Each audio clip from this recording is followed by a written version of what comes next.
Ladies and gentlemen, welcome back to the channel and welcome back to Blackout. You guys know I love this game and it's especially relevant to today's topic because we'll be talking about David Vonderhaar as well as his new studio now that it's been officially revealed and he's starting to do interviews with different websites. So just to recap here, about 8 months ago, David Vonderhaar, who was the face of Treyarch, arguably the face of Call of Duty, he left Treyarch and COD after 18 years with the franchise. He was pretty much there from the very beginning. He helped out with pretty much every single Treyarch Call of Duty title, and he was even the visionary behind the Blackout Battle Royale game mode within Black Ops 4. Blackout was basically Vonderhaar's baby.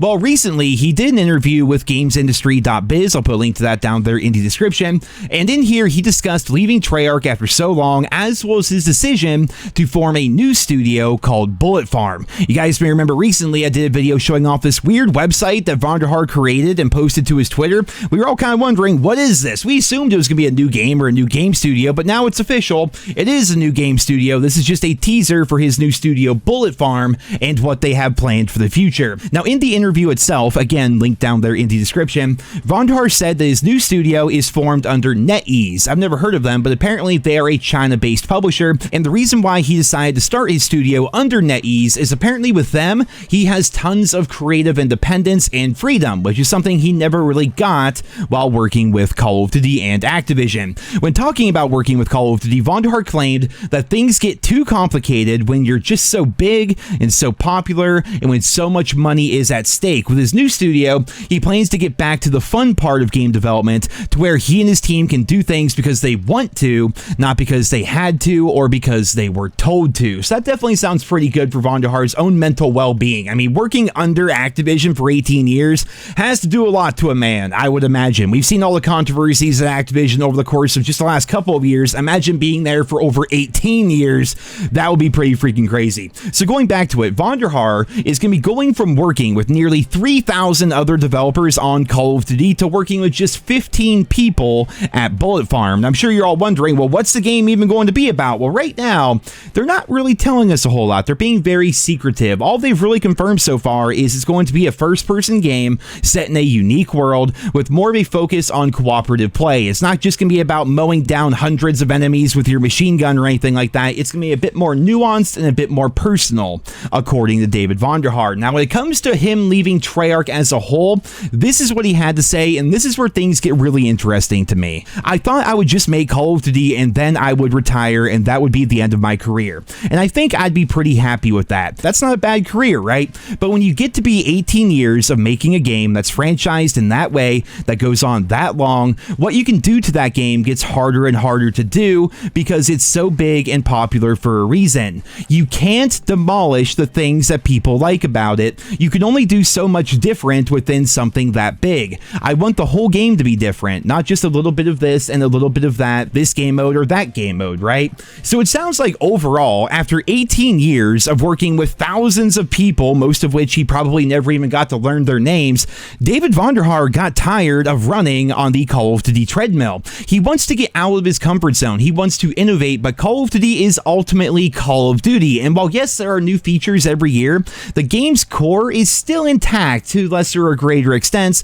And I suppose making small changes here and there just wasn't what Vonderhaar wanted to do with the rest of his career. I think I can understand that. I think most of us can kind of agree with that as well. Like, I'm going into 13 years here on YouTube, basically only covering Call of Duty. And do I wish I could get more out of my comfort zone? Sure. But ultimately, Call of Duty is what NerosCinema is built upon. So of course, that is what I do. But for him, he's been doing this for 18 years. He's made probably most of the money he's hoping to make. He wants to get back to the fun part of game development. You know, he wants to get out there and try out different things and get out of his comfort zone. And he just wasn't happy adding in extra low game modes to the Black Ops franchise or running in a new character for the Black Ops franchise anymore. He wants to do something a bit larger, something completely different than what he's used to. And he actually described at length in the article how now that he's actually the head of a studio, that is very much different than his role at Treyarch and how he handled things with the Call of Duty franchise, right? It's a very different experience for him, and that is why he decided to leave Treyarch. He wanted to try different things. He didn't come right out and say it, but I think he got tired after 18 years of running on the Call of Duty treadmill. He wants to try out something new. He capped off the interview by saying that Bullet Farm is going to spend the next year or so prototyping their new game, which again, right now we don't really know too much about it. We don't even have a name for the game. We just have a name for the studio.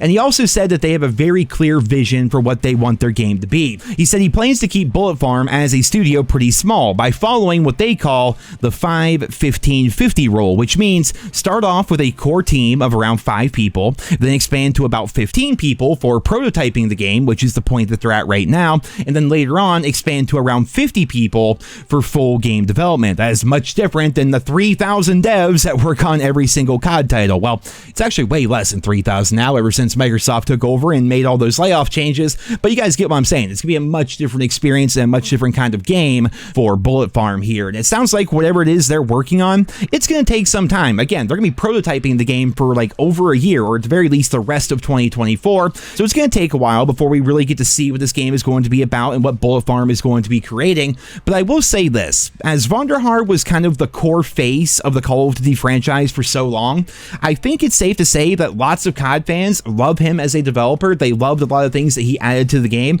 the DSR nerfs back in Black Ops 2 notwithstanding, but overall I think he has a lot of fans in the franchise. So whenever this game comes out, if it ever comes out, if it's ever released to the public, I think a lot of COD fans are going to be willing to try it out just because of all the time that Vonderhaar put into the Call of Duty franchise. I mean, look at Mark Rubin, for example. He was like the head honcho over at Infinity Ward. He goes over to Ubisoft, they come up with X-Defiant, and people are stoked about it. Now, it sounds like what Bullet Farm and David Vonderhaar are working on is not going to be anything like X-Defiant. It doesn't even sound like it's going to be anything like COD, but the point still stands. If you're a face of a big studio like Infinity Ward or Treyarch, and you've been around the COD franchise for so long, you tend to build up some loyalty with your player base. So I definitely think that Bullet Farm has potential here just because of that alone. It's not like they're a brand new studio that just got picked up by Microsoft or something like that and no one's ever heard of them. I mean, right now they're brand new. There's only 15 people there, but they have a pretty famous person heading the entire project, which is going to give them that leg up that other studios typically don't have. So as always, I'll keep you guys posted as we learn more and as the development of this game continues on. Again, we're nowhere near the launch of this game, but you know what? I don't think we're anywhere near the launch of X-Defiant either. We still don't have an official date for that 12-hour playtest they have planned for X-Defiant, but I'll keep you guys posted on that as well. I'm covering like all the news on NerosCinema here as of late, and also Season 3 for Modern Warfare 3 is right around the corner, along with all the stuff happening with COD Mobile. So we had a bit of a dry spell there where not a lot was happening, but as of lately, it seems like a lot of things are starting to happen, and business is definitely picking up. And as always, I'll be here with you guys every step of the way, covering all the news, all the updates, all the everything. So be sure to subscribe if you're new around here. Thank you all so much for listening. Leave your thoughts and feedback down there in the comments, and I hope you guys all have a wonderful day.